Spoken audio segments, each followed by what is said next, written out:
Hey guys, in this video I'm going to show you the easiest way to use solver function in LibreOffice Calc. Yeah, here's what we're going to work with today. So what we're going to do is basically try to see how much units we are going to need in order for us to get the total profit. Yeah, so to do that, what we're going to do is head over here in our um, window, tools, solver.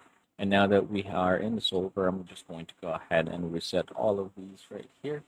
And our target cell is going to be the A4, so it's going to be this one right here. And we're going to go ahead and set this one to maximum. And then from here, changing cells, we are going to change these cells in order for us to get this, right? That's what we want to do.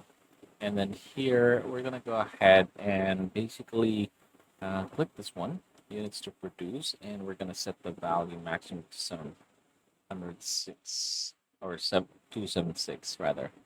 And then click the save here, and then keep result, and there you go. Because of that, we are now able to see the total profit by changing the units to produce. And that's basically how you're going to use solver function in LibreOffice Calc.